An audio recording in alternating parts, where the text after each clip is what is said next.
Thanks very much, Anthony, and thanks, Nick, for inviting me. And it's an honour to be the only respiratory physician invited. And I hope you did enjoy the talk, Anthony, because it's pretty much the same one. No, there are some updates. It's a pleasure to be here.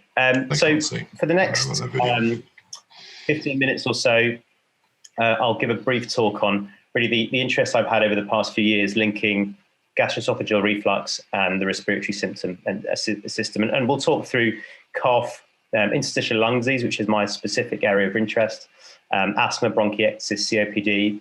Marcus spoke earlier about his work in lung transplantation and perhaps some of the treatment options, and maybe where we need to go as a community to try and improve matters for our patients. We've had some excellent talks already. Martin gave a great talk about LPR, and the two very basic areas that the way I think about it in a very basic way is that the aspiration of gastric contents into the upper airways causes LPR in some of our patients, and that clearly is a trigger for cough. But also we do know that in some of our patients there is microaspiration into the lungs, and the risk thereof of recurrent infections and cough via that mechanism. You'll all remember that you may remember there are common embryologic origins of both the respiratory and the digestive tracts. And we heard earlier about some of the important cough receptors and also receptors that are involved in reflux, such as TRPV1. And reflux stimulates some of these vaguely innervated esophageal receptors such that when they are irritated and stimulated, there is a cough and bronchospasm response, which in many patients presents to us as unexplained breathlessness and wheeze. And we're becoming increasingly aware of the fact that even in the face of normal lung function tests and normal imaging, this may represent the impact of reflux on respiratory manifestations and symptomatology. I think cough is probably the area that most of my colleagues will think about reflux. And the old adage in respiratory medicine is that when you have a patient who presents with chronic cough, it's often either gastroesophageal reflux, postnasal drip, or asthma. And the empiric way of managing this, and I think the historic way, although to my mind really not sufficiently nuanced for the way we should be looking after our patients now, are trials of PPIs, trials of treatment for postnasal drip, an inhaled steroid, all three together, see which one works, and then pull them each away individually. And I think that's how some people have been practicing historically and continue to do so. But I would argue that we need a slightly better approach than that. A chronic cough is defined as one which lasts for greater than 8 weeks. And for obvious reasons, currently, patients are becoming increasingly aware of their cough. And it is more and more stigmatized in view of course, of the coronavirus pandemic, and people really being very, very worried and concerned about coughing in public. And we're seeing more patients who are presenting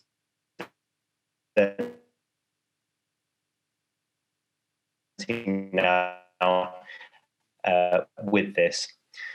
We know that reflux is one of the commonest causes of cough, perhaps 25% know this, but the triggers that we think a cough when patients are talking or laughing because of the diaphragmatic component of the lower esophageal sphincter, and the fact that the cough does diminish during sleep.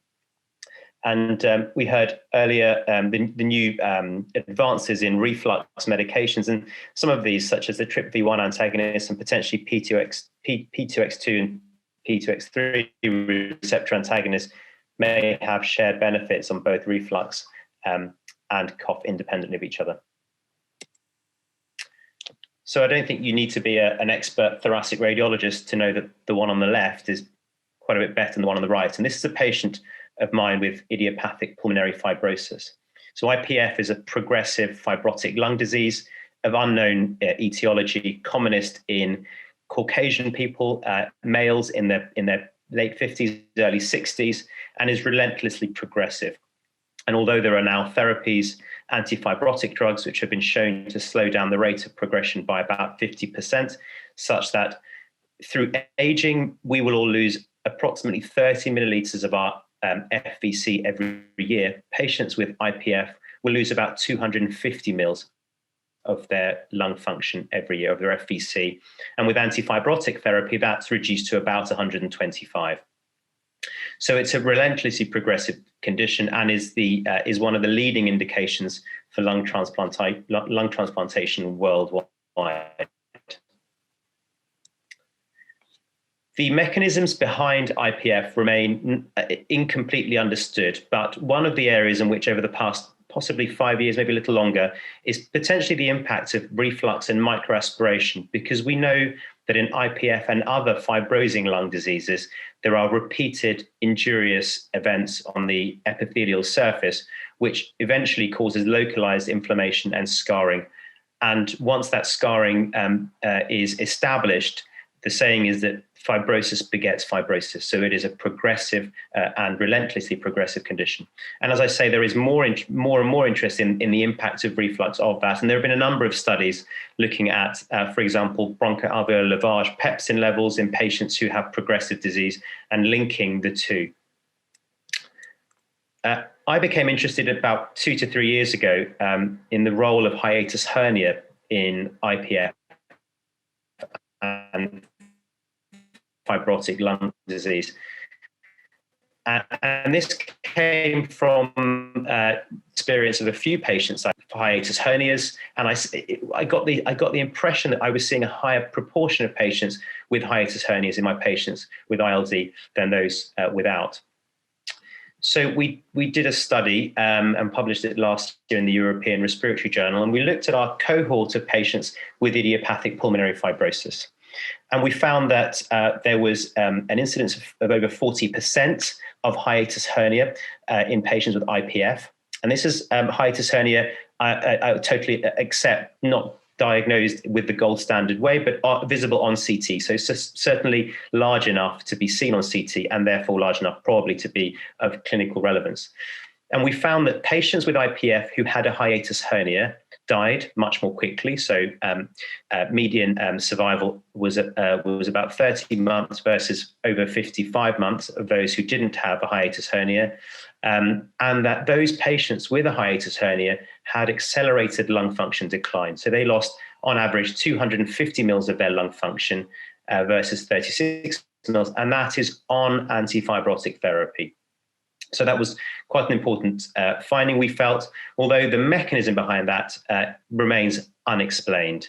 And some of the thoughts we've had are first of all, whether that's because we know that IPF is a disease of aging and these patients have accelerated atherosclerosis, but there really isn't very much data to support that. Other possibilities are that as the fibrotic lung becomes increasingly scarred, the negative intrathoracic pressure results in retraction of the stomach into the chest. Again, that's not been proven either. And so this is an area that I think we need to be thinking of from a mechanistic perspective with a view to considering how we can improve outcomes for patients. As we were doing that study, this paper came out from Gastro-Oesophageal's group in Washington. And this was a study called the RAP IPF study, looking at the randomizing patients with IPF to fundoplication or sham procedure. And although it didn't meet its primary endpoint, which was decline of FVC at 48 weeks, you'll see there's a clear trend to improvement in the group who underwent the fundoplication versus those who didn't. The study wasn't powered for mortality, but there was a suggestion of a benefit. And my view is that this would have been a positive study with slightly higher numbers. And so a suggestion again that addressing reflux and hiatus hernia in IPF patients may be of value. There's been some work in the impacts of proton pump inhibitors on outcomes in IPF. This is a paper of a small study, under 50 patients, randomized placebo. And although those on omeprazole had less cough benefit to quality of life or symptom scores. And there was a suggestion of an increased number of respiratory tract infections, albeit the numbers were very small. Another study looking at the pooled analyses of patients who went through the phase 3 trials of pirfenidone in IPF found that those patients on PPIs had a higher risk of respiratory tract infection. So there's a suggestion, and hence my question earlier, that there may be some impact on rate of infection associated with PPIs in this group. I then looked at with collaborators in Harvard and from Iceland at a birth cohort. So this is 5,000 individuals who recruited to the Ages Reykjavik birth cohort, which is a prospective longitudinal birth cohort trial. And I was interested to know whether hiatus hernia is associated with the progression from interstitial lung abnormalities, and these are changes on the lung which are found incidentally, often 5 to 10% of the lung, and are considered to be related perhaps to the aging process. We didn't find that hiatus hernia was resulted in any progression of these interstitial lung abnormalities to clinically relevant interstitial lung disease. But what I thought was interesting was that across the board in almost 5,000 participants, individuals with a moderate to large hiatus hernia had a significantly increased risk of death. There was a suggestion of a signal to increased risk of death related to respiratory manifestations, respiratory conditions, but we looked for associations with PPI use. There were none. There wasn't an increased risk of cancer.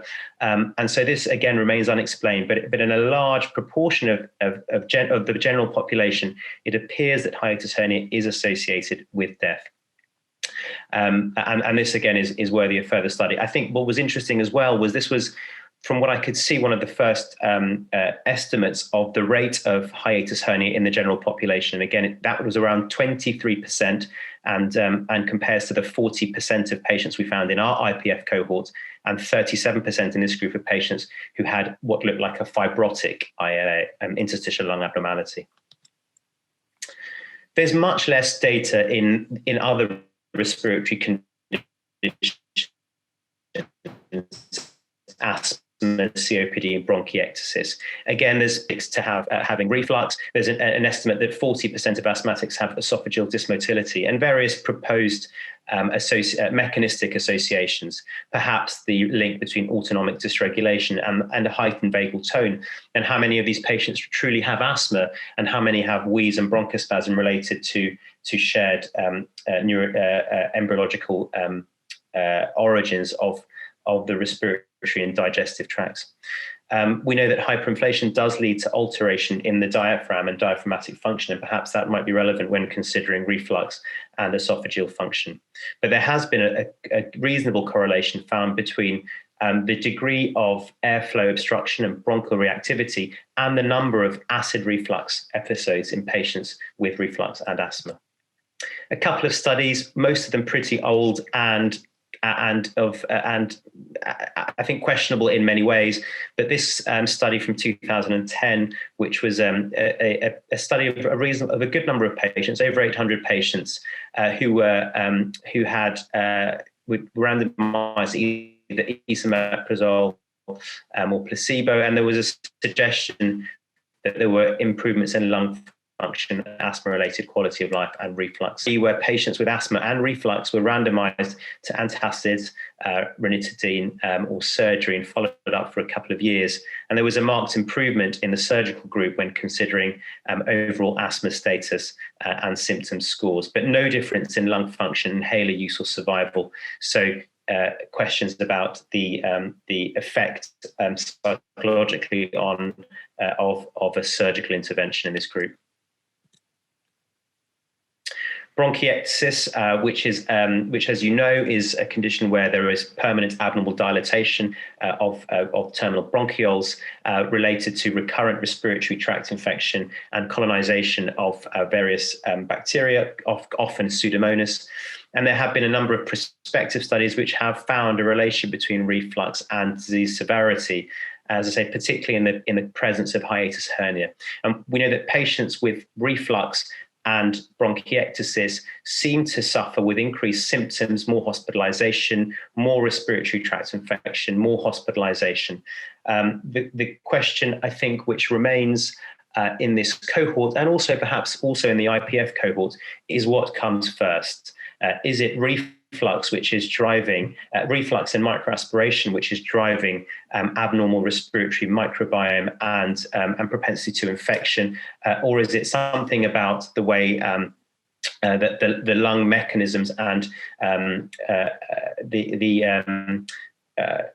result in reflux and an abnormal esophageal dysmotility? Is there an impact of cough, for example, on function, on esophageal function and hiatus hernias? There's evidence in COPD, and it's considered to be similar to asthma. In the large ECLIPSE and COPD gene studies, there was an association between patient-reported symptoms of heartburn or diagnosis of reflux with an increased risk of exacerbations of COPD, and in both of these studies. And in a large follow-up study of patients with COPD, those who had reflux had increased numbers of hospitalizations. I'll briefly touch on lung transplant, which we talked about earlier. Lung transplant and reflux is an important story. BOS is the commonest cause of organ rejection and reduced survival post-transplant. And we know that reflux plays an important role in BOS.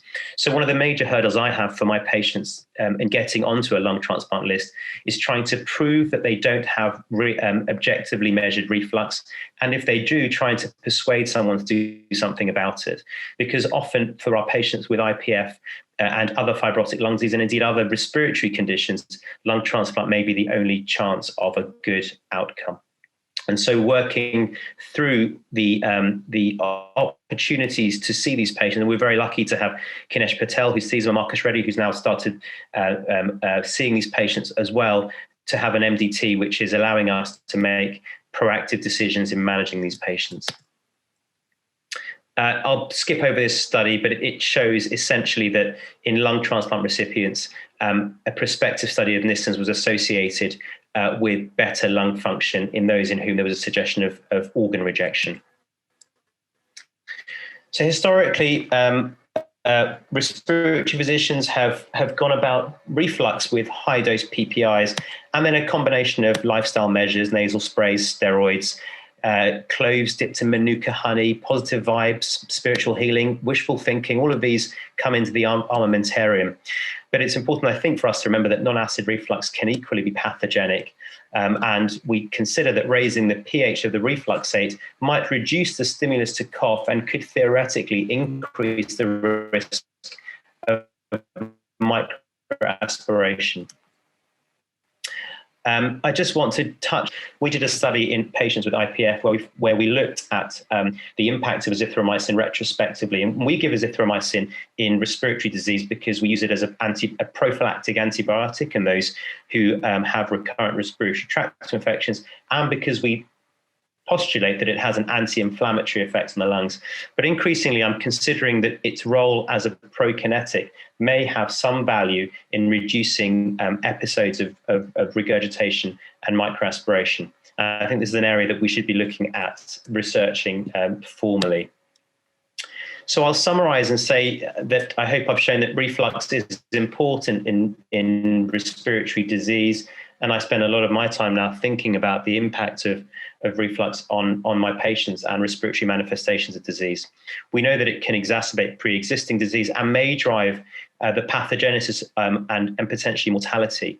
In my opinion, objective testing is key to making the diagnosis. And sometimes we have to consider surgical intervention, although have to do so in an MDT setting, given the risk profile of some of our patients. And I would say that we now need to work together as a community to consider well-designed clinical trials so that we can work out the best way to manage these patients long term. So I'll stop and take any questions. So thank you. Okay, Peter, that was fantastic as always. I think what blew me away when I first heard that presentation or was just the vast numbers and prevalence of reflux in respiratory illness, because we certainly get a reasonable amount of people coming to the physiology department for testing. But, with the life-threatening risk that reflux poses in these patients, I'm absolutely astounded that not virtually everyone with a respiratory illness is coming through. So, I mean, what is there moves afoot to try and put physiology units within respiratory units? I think it's an area that where we need more evidence and we need more data, and I think we need to be making a move as a community to demonstrate the potential value to patients. I'm not sure that it's fully embedded as a truly appreciated pathogenetic mechanism yet.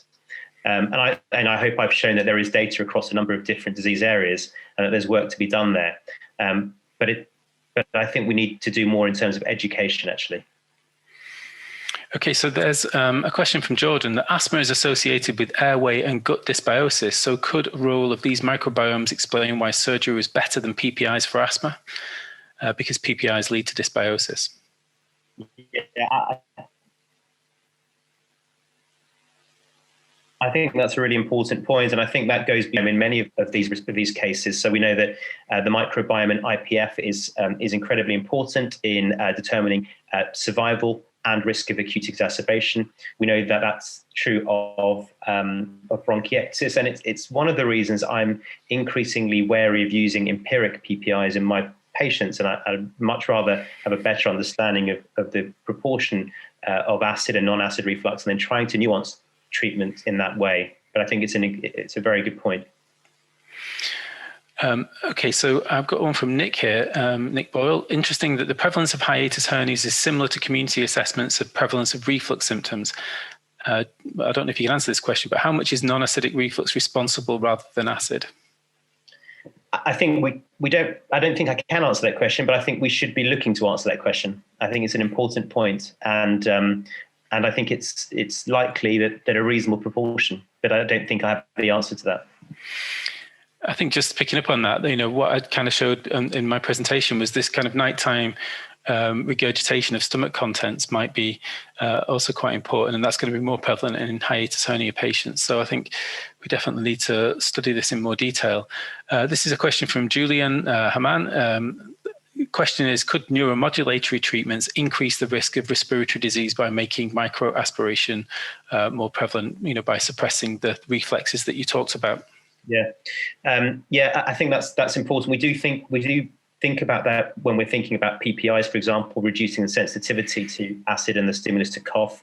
The studies so far have not thrown that up as a signal in the phase 2 and phase 3 trials, but it is an area that people will be looking out for, because I think it's a very valid concern. So I think this brings out, one of the things that we try to say with the guidelines talk, guidelines are dogma. If you talk to people about the Lyon consensus, if you don't hit that criteria, you do not have reflux. But what you're describing is a different type of reflux, and that even small amounts of reflux may be causing, severe illness. This might come out in the discussion with Phil about some more general points. But what do you say to those people if you want to recommend anti-reflux surgery in a patient, but they say, well, you don't hit the right barrier in accordance with the guidelines?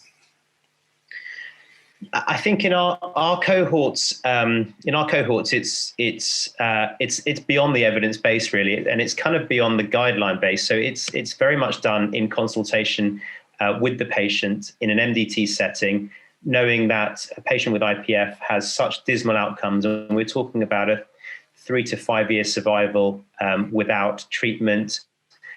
Possibly 2 to 3 years longer with treatment. And so there are no guidelines in our cohorts. And so we're perhaps not quite so bound with those, but it comes down to MDT discussions for us. There's a question from James Gossage here. Has sputum analysis shown evidence of aspiration in these patients? So there are studies of sputum analysis. There are also studies of bronchoalveolar lavage. So we have studies where we've shown bowel pepsin levels are associated with the higher risk of progressive disease. But actually, one of the studies we've been talking about doing, Anthony, is really one where we can look for direct associations between reflux, objectively measured bronchoscopy, lavage with pepsin levels, and outcomes and disease outcomes. So those are areas that we need to be working in more. Sputum is not routinely produced in all cohorts, and so isn't necessarily always the best medium to test. As you know, Peter, I contacted you a couple of weeks ago, just a question of, is there a respiratory equivalent of bacterial overgrowth where you have an overgrowth of bacteria that affects lung function, a bit like small intestinal bacterial overgrowth affects digestion and gut function? And you talked about Pseudomonas and you touched on it there. Could you tell us a little bit more about that? Yeah, so there are, mainly in bronchiectasis, but also in other respiratory conditions. We know that Pseudomonas colonization can be associated or is associated with progressive disease and worse outcomes. And in many of these cases, similar to, as you were saying, we try to eradicate infection, even at a low level. And many of these patients don't have raised inflammatory markers. It's a chronic grumbling infection, and there is evidence that eradication is associated with better lung. I think is whether that is associated with an increase in microaspiration, and again, that would be an interesting readout from a bronchiectasis cohort. Okay, I think that's all the questions that we have, and we're absolutely bang on time. So thanks, Peter, for that, because we did run over a little bit from the morning session by 5 or 10 minutes. So I don't know whether we just want to have a 5-minute break for anybody who wants to just have a quick comfort break, have too many coffees mainly, and then I'm going to hand over control to Nick and then Phil just to do a bit of a roundup. So, okay, so back on at 1 p.m. Is that okay, Nick? That's fine, if that's what you want.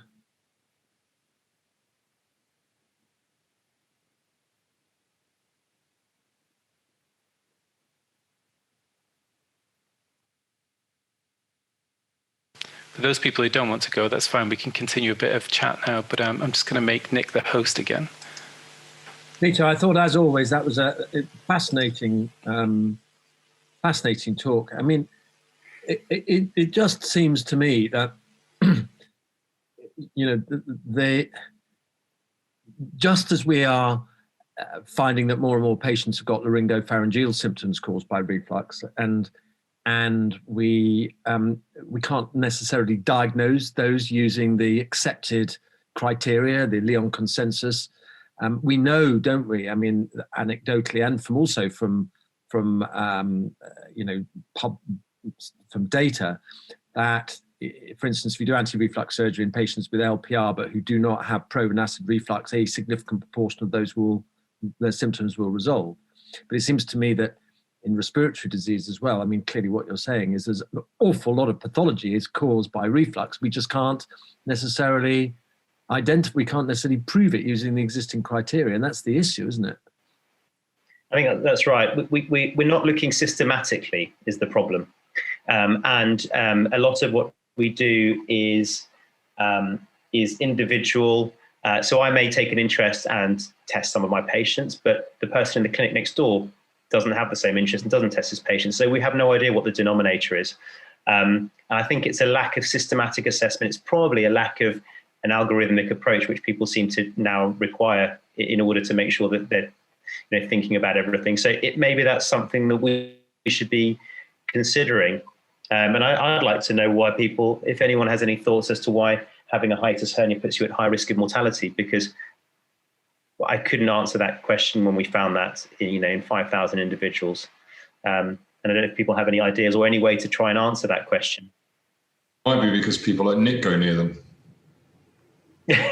We didn't control for Nick Boyle intervention. You're absolutely right. Well, so the thing is with the hiatus hernias, there is very good evidence that it's associated with abnormal collagen. And the hiatus hernias are also associated with other hernias. So, with connective tissue abnormalities of connective tissue synthesis. So I just wonder if that might have some kind of an impact. I don't know, it's just a guess, but... I don't know either.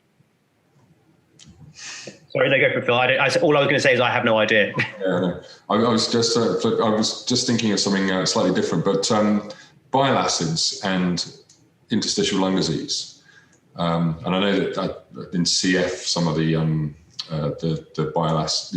aspirates, bronchial aspirates, have shown high levels of bile acids, and I was just wondering. And there's a bit of an argument about whether or not PPIs could change the type of bile acids to unconjugated bile acids, and whether that might be an impact as well. But I was saying this bile acids a question, the gastric acting bile acids a question. Is that worth thinking about a study in lung disease, fibrotic lung disease? I think that would be very interesting. I think people have looked for bile acids in the lavage fluid, but I think they're probably just reported that it's there and haven't really nuanced it and understood what the impact is. So we should think about that more. Okay. I lost you a bit there, but I think maybe we can have an offline conversation about it. Sorry, I froze. I think what I was saying is I think it's not been done properly and should be. Of course, the other thing is, it's this eternal question of peptin. I mean, I think the point that you make about a systematic approach to assessment is true, but also the fact that the technologies we've got to measure reflux are not particularly accurate, are they? So there's this putative thing about pepsin and the potential effect that has in terms of symptoms, but maybe that's responsible for lung disease as well, no? Yeah. Are we back on them? We're at 1:00 now, so I'm going to make Phil. I'm going to make you a co-host. So hopefully that gives you control. And you're now going to lead a discussion in terms of what we as a group can do to push our agenda forward. So over to you. Yeah. So I don't know how we're going to get this to work, because it would be quite good, because I think what we need to do, and what would be good here is to have a broad discussion from lots of different people. We can try a bit of a free for all, or we can try a messaging thing, or maybe we don't have a raising hand thing, do we? Let's see how it goes. You could maybe even you have a raising hand thing. If you have reactions, then you can raise your hand. Yeah, I can't see a raise hand thing. Oh, you can. There is a raising hand option, isn't there? Anthony, remind us how we do that. You can do. I've got options of different things. If you click on the reactions button at the bottom, you can. I don't have a raised hand, but there's a clapping. There's a thumb up, a love heart. How about a reaction of some sort, and then we can. I can then try and take control and sort of, if I chair the answers. But anyway, I think it's been a really interesting session. And I think obviously the individual talks have been very, very interesting. But I think the other thing that comes across is the true multidisciplinary nature of this. We have a group of surgeons, gastroenterologists, respiratory physicians, ear, nose and throat surgeons, physiologists, and I think we're all talking about the same things, and we're talking about the same diseases, and we do sometimes come at it from different angles and have different perspectives.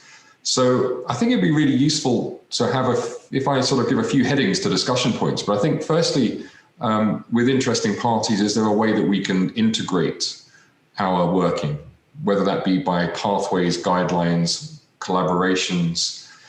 Certainly we have people in different positions within committees. So we've got surgeons, we've got the esophageal committee members, we've got AGIT members.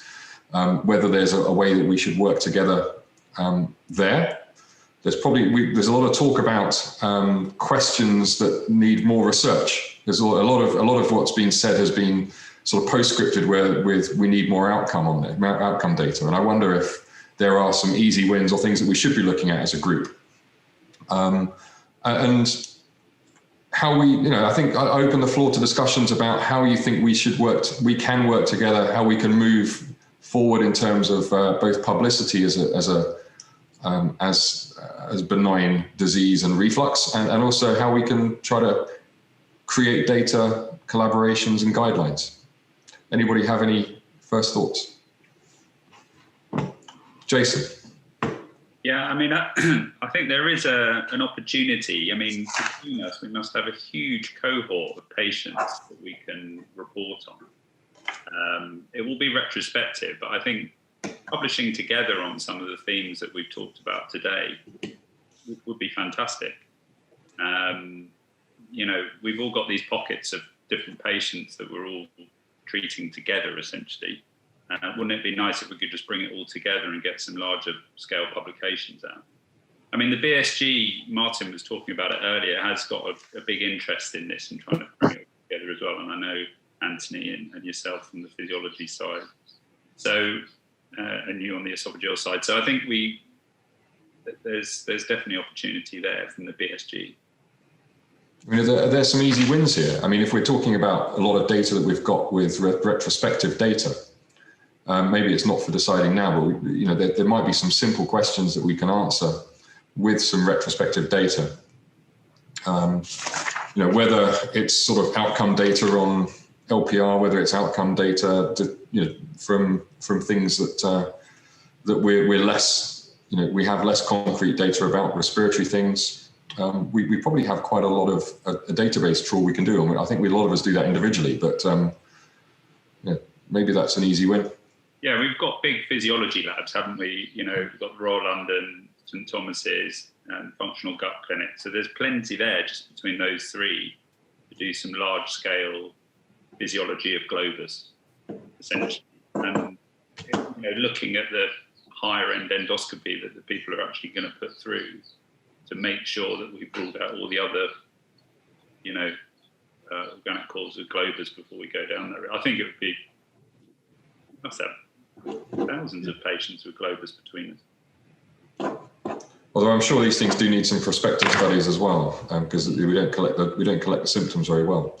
Anybody else have any thoughts? Well, just to add to that, I mean, I completely agree. I mean, if you look at all the people around the table, if you like, as Jason says, we must have access to enormous numbers of patients. So the whole issue of LPR is one which fascinates me. I mean, there are just as many people who supposedly have LPR who have dyspeptic symptoms from reflux, supposedly. And I can't help thinking that we couldn't construct some kind of a prospective study in terms of,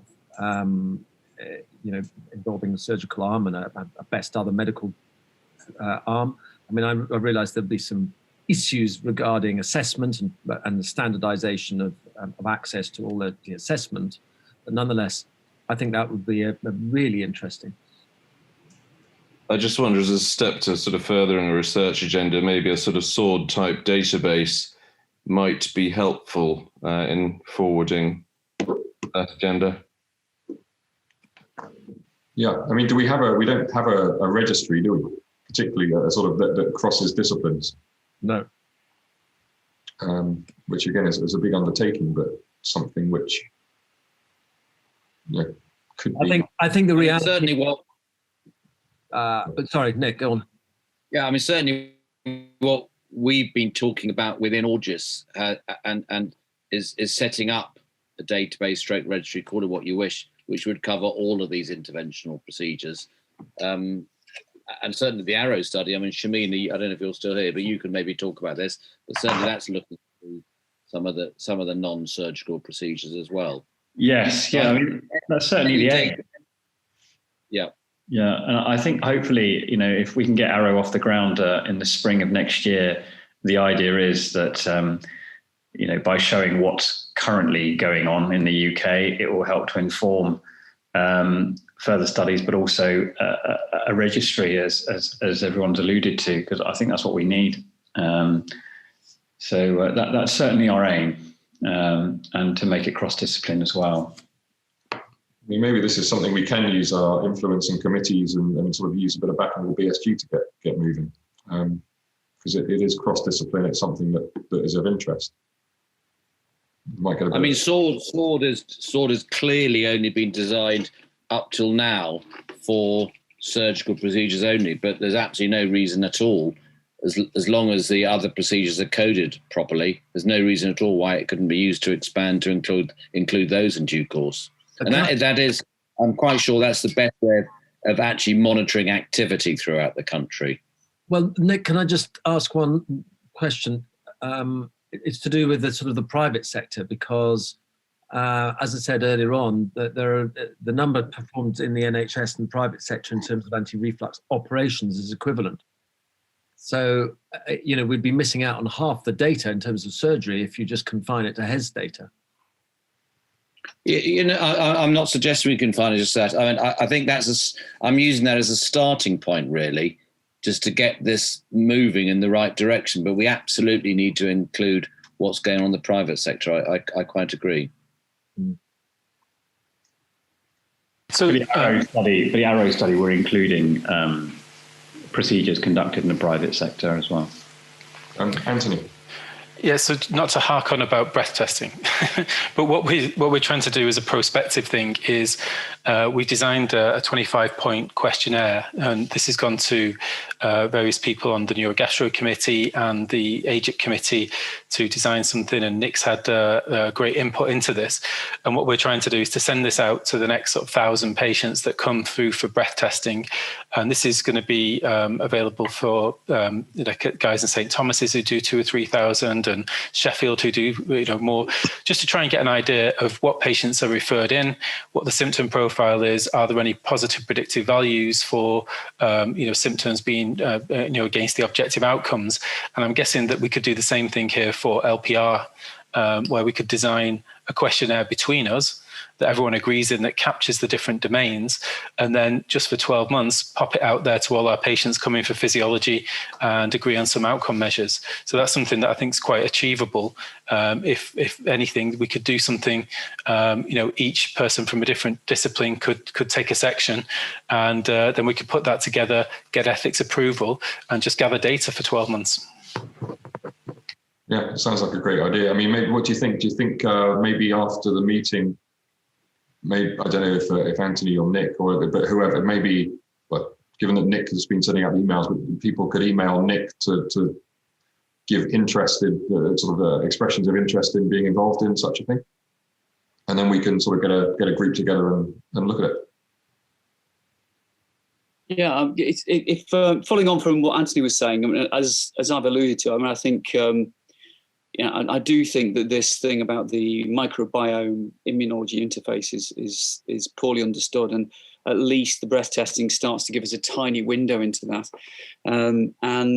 It does seem a very straightforward thing to do. So Anthony and I have already been discussing how we might progress looking at looking at the breath tests with Globus patients.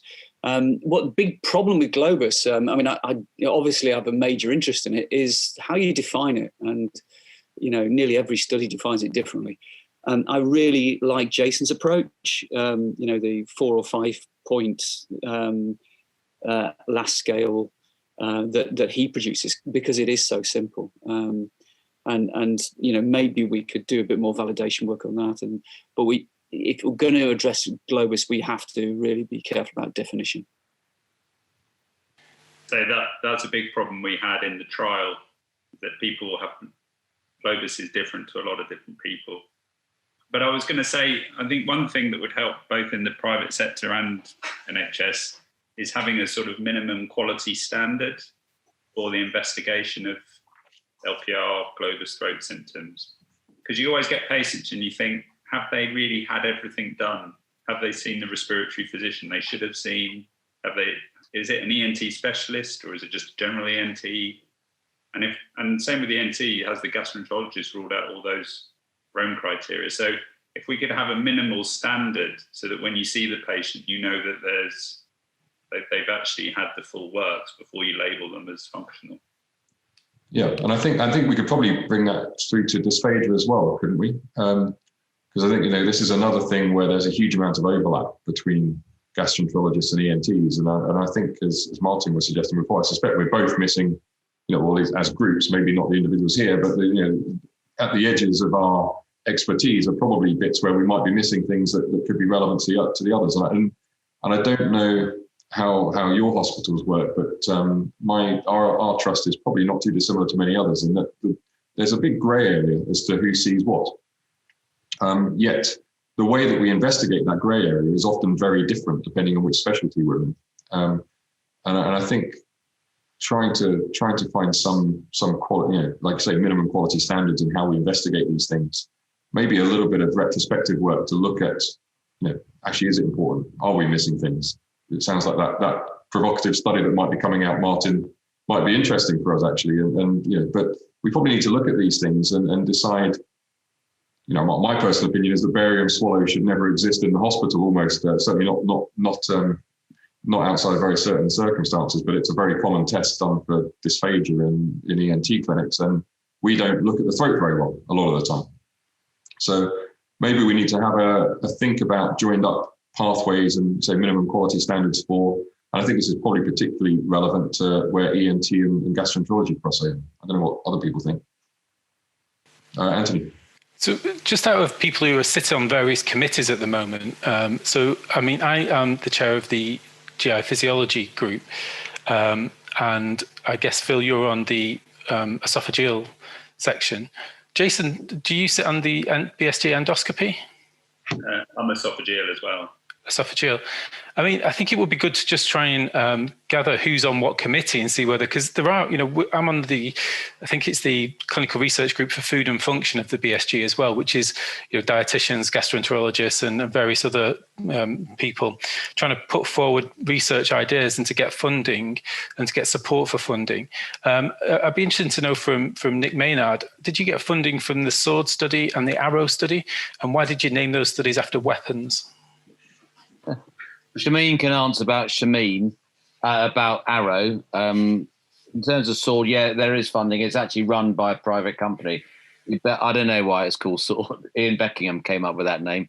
But yes, so absolutely, that currently is funded. We get a private company to do it, and Orgis and the various societies pay money for that. As I said before, NHS England are doing exactly the same.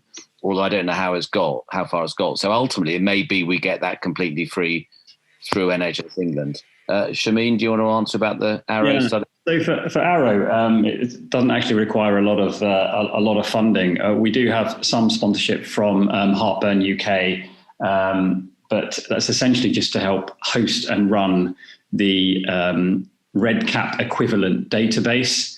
Apart from that, we don't really require much funding at all. But Heartburn UK, with the help and support of Orgis, are providing any funds that we needed. Nick, do August have...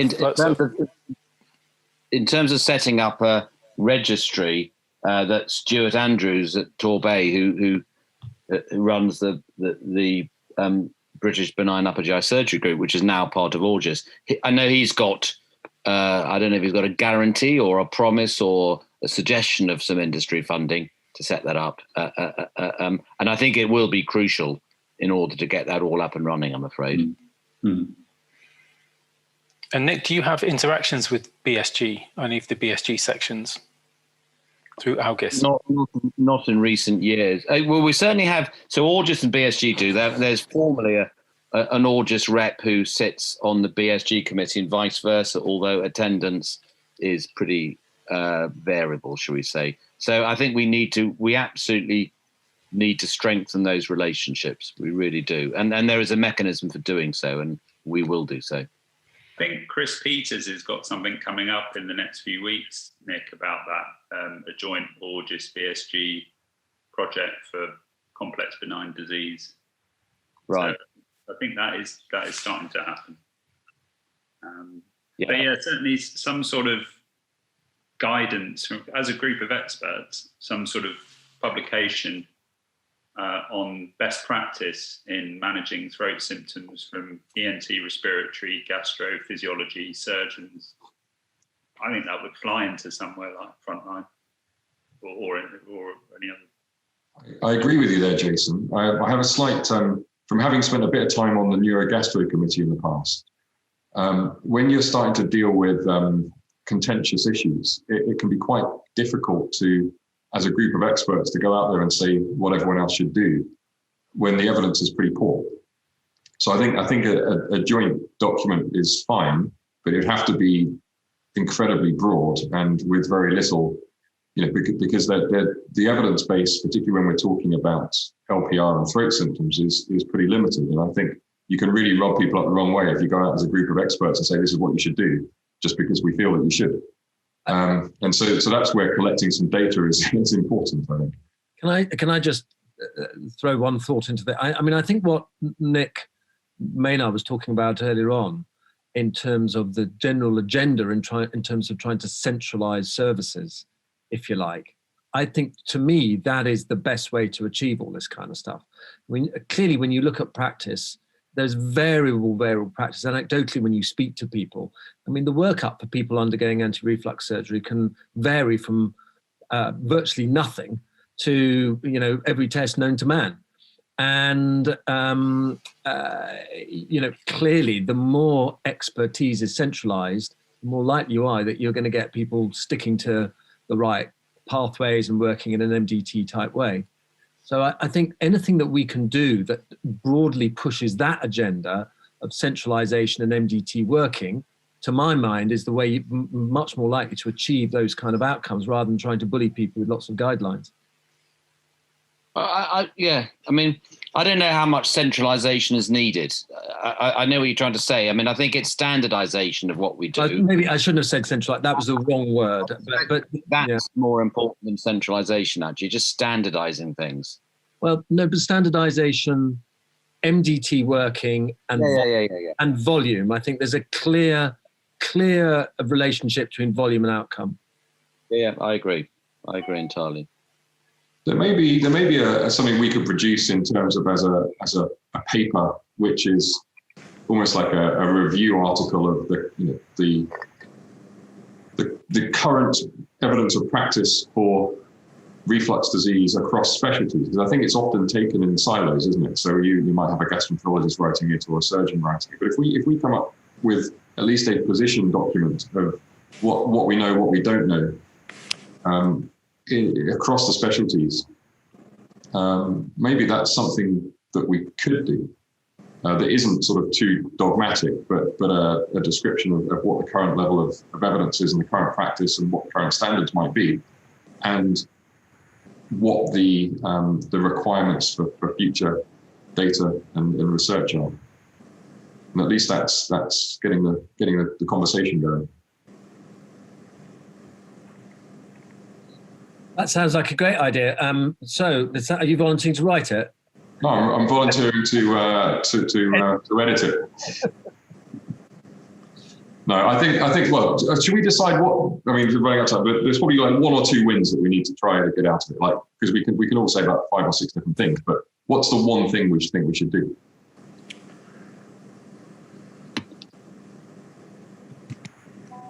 Andy. Registry.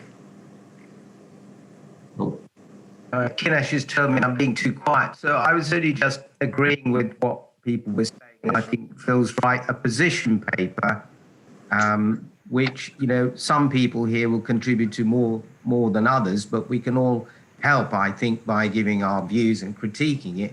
A position paper which sets out our collective view of how we approach things, but also where we see the big data gaps from each, specialties perspective is really a brilliant idea, because that will help other people who are not in our group all around the country and the world think positively and try and take an approach to it. I have to applaud Nick and Anthony for setting this up, because I've enjoyed this more than, almost anything for a long time, certainly since lockdown, despite all the bloody Zoom crap we've all been doing.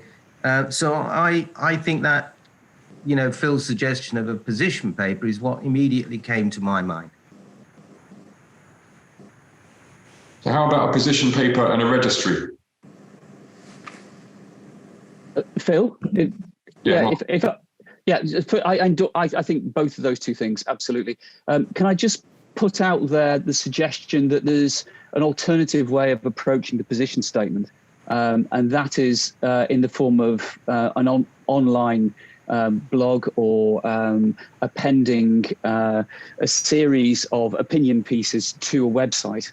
It gets things out there quicker. We can still moderate it, and you can still have chats afterwards where people can offer critique.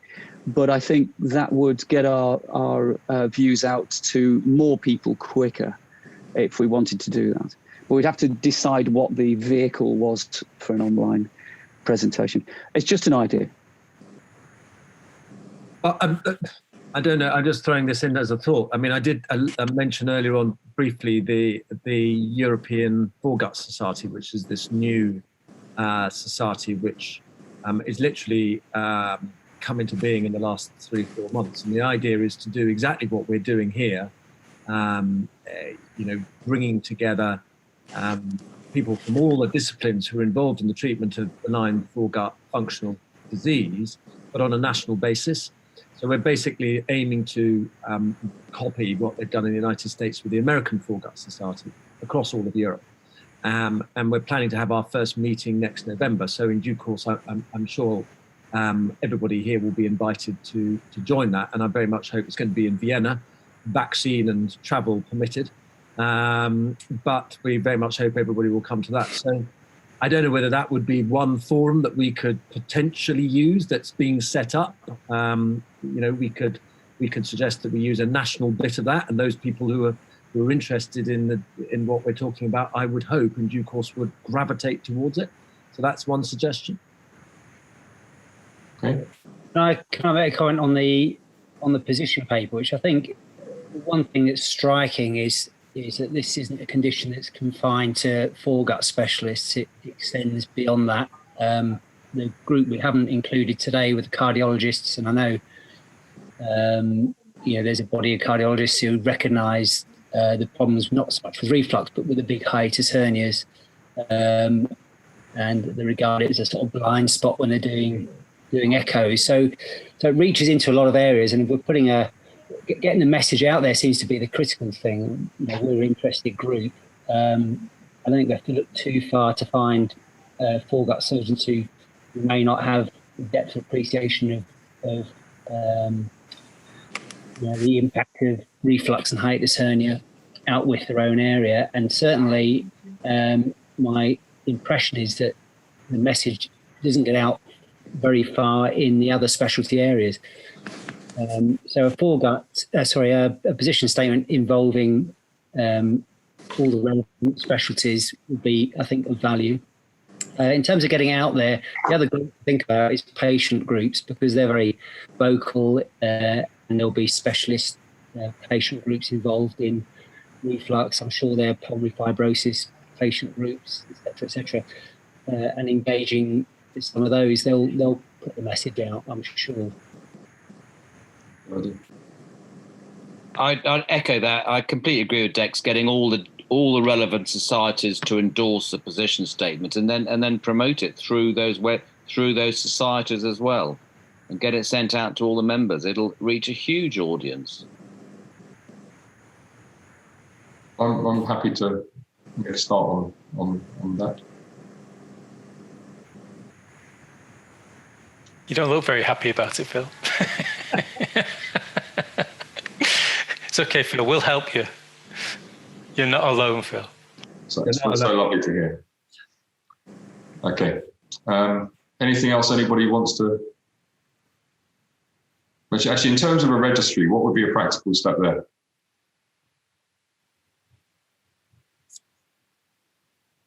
Well, the issues with registries are the data collection, obviously, and who is going to do it. And if they're meaningful, that does mean an awful lot of data has to be collected. And so it always does revolve essentially around funding, doesn't it? That's the issue. But ahead of funding, it's also... Sorry, Jason, go ahead. Yeah, so I was just going to say, I think I'd focus on physiology, because in the first instance, just because the large data sets are there already. The data's of a high quality. There's little variation in practice, I think, between different physiology labs. So I think that would be a good starting point. I was going to say, I think the technical implementation is, and funding is probably the less difficult part. It's agreeing on the data set, and the information between us all will probably take quite a bit of work. It mustn't be done in isolation. There's a lot of work being done on this already through Augers and the Arrow study, and I think it needs to be done in conjunction with all of that. Okay, so how do we propose doing that? Well, I mean, we've started work on that already. I think I can. I mean, maybe outside this meeting, I can update key people about what we're doing and work out a way of working together and getting input from other people in this group into that. Yeah, I guess it's like, so maybe if you do that offline, and then we also then probably need to have an offline agreement on data sets, and then see where the funding comes from. All right. Maybe Nick's going to be the hub of all of this again. Are you, Nick? I'm very happy to coordinate it. Send all the emails to you.